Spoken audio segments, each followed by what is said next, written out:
Hey guys, it's another portrait drawing, and I haven't done that, or a graphite one. I mean, I did a watercolor one like a month ago.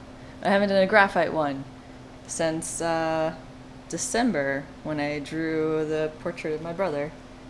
And yeah, so if you couldn't tell from the title, this is Quicksilver. I know it's not obvious, it doesn't look like him at all. Same with all of my portraits that I do.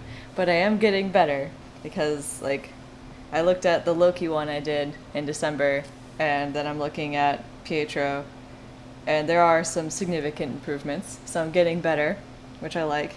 I'm happy about that. Anyway, so this is the Avengers Portrait Series 2.0. Yeah, new movie means more characters to draw. And I promise no spoilers for those who haven't seen it, but yeah. Well, I mean, I guess it's kind of a spoiler if you didn't know that Quicksilver's in it, but he's in it. And same with his sister.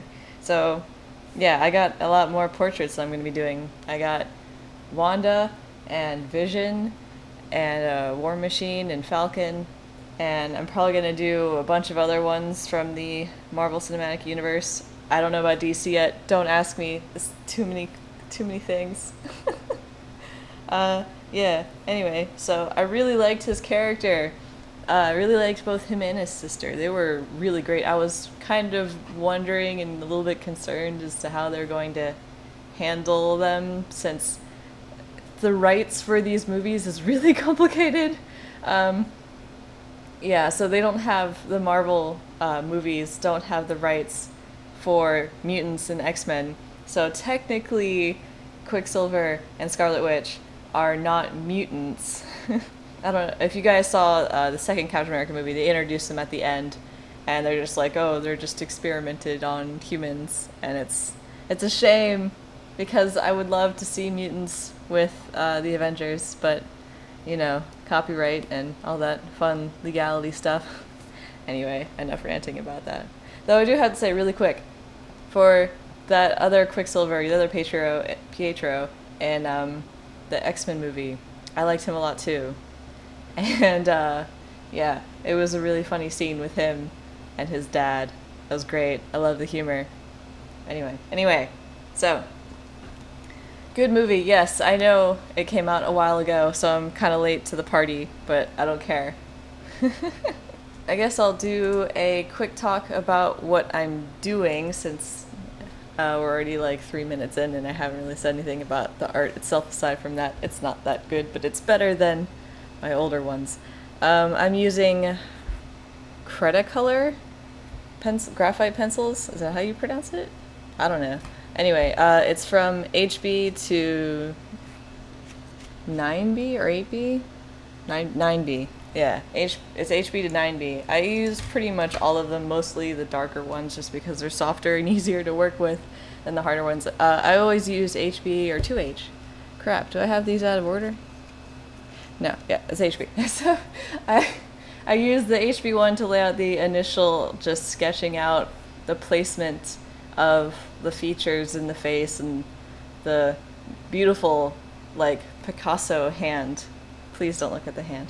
Anyway, yeah, so I start out with that, and then I immediately jump to my 9B and just throw in the darks, because, I don't know, like, I've done all these portraits, and I found over time that jumping from dark to light makes a significant difference. Like, it makes it so much easier for me to, I don't know, I guess lay everything out and stuff, and so that's my process there. And then for blending, I use tissues, Q-tips, and what are they called? Those paper pencil things. They're like paper tightly wrapped. Oh, I forgot the name of it. Whatever. Anyway, so I use all of that. I actually kind of struggled a lot with the hair. So okay, a lot of these portraits always have like that awkward phase where you're drawing it and like the initial sketch, it's like, oh yeah, like that looks like a thing. But then when you start the shading, it's kind of the in-between shading and finished product where you have a few awkward phases. So okay, partly it was my fault because I drew such a wide triangle head and his head is not like that. So that was just the fact that I'm not that good at this stuff yet. But the other part is the hair is really light, but I wanted to do the shading underneath first. And when I went in with my kneaded eraser to erase to try and like have the hair strands, it was too thick and it wasn't picking up the graphite. So I tried coming in with white charcoal to get the highlights in, and well, first of all, it looked weird because he had such a massive forehead. But anyway, so I was going in with white charcoal. It was just not working. It was just like scratching the paper, and then it was just spreading the graphite instead of laying down the charcoal. I hate charcoal. It never works for me. Anyway, so then I got a white Prismacolor pencil, and I tried doing that, but then it would just blend the charcoal, and then it came out blue. I don't know, it just looked really bad. So last resort was a white gel pen, and that actually worked really well because it goes on top of the graphite. It took quite a few strokes to get it because it wasn't sticking right. But man, I used that in the eyes and the facial hair and the hair, a couple of highlights here and there, and it worked really great. So I'm probably going to do that in the future.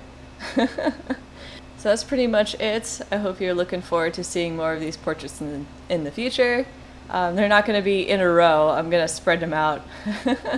But yeah, so thanks for watching. Bye.